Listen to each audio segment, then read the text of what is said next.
سلامونه ملګرو مشرانو د اسما جهانگیر په مړینه د پاکستان دننه او د باندې ټول بشر دوسته خلک چې دي هغه خفه دي غمجن دي. نو زما مخته هم د میوند فدا شعرونه راغلل او بیا مې وغوښتل چې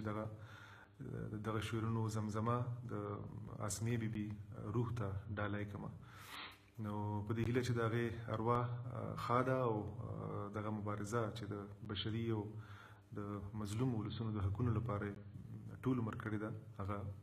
ژوندی واوسي. نو دا زمزمه تاسو ته وړاندې کوم.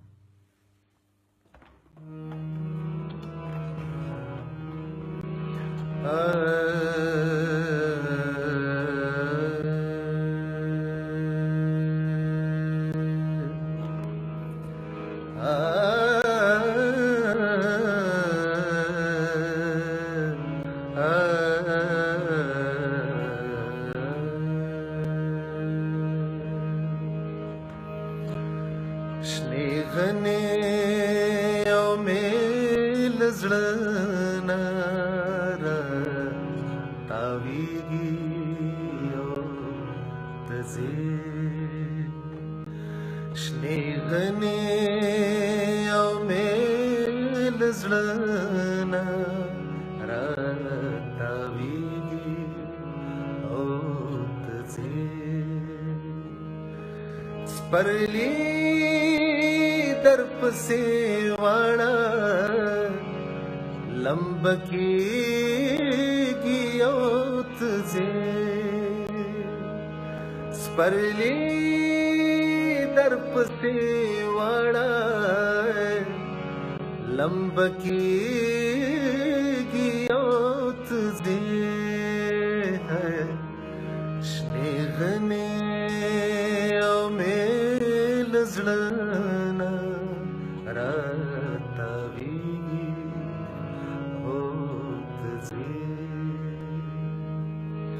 شنیغنی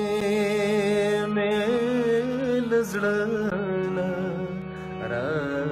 تاویږي او تځي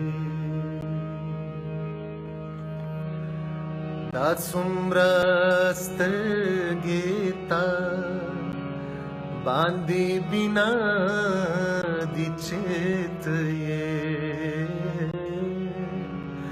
دا څومره سترګې تا باندې بنا دي چې ته دا څومره سترګې تا پسې ړندېږي او تځې دا څومره سترګې تا پسې ړندېږي او تځې شنې غنې او میل زړه را تاویږي او تځې ما ستوري سپوږمۍ لمر ننګولي چې ته وې ما ستوري سپوږمۍ لمر ننګولي چې ته وې تیارې له هر یو لوري راخورېږي چې ته ځې تیارې له هر یو لوري راخورېږي او ته ځې شنې غنې او میل زړه را تاویږي او ته ځې شنې غنې او میل زړه را تاویږي او ته ځې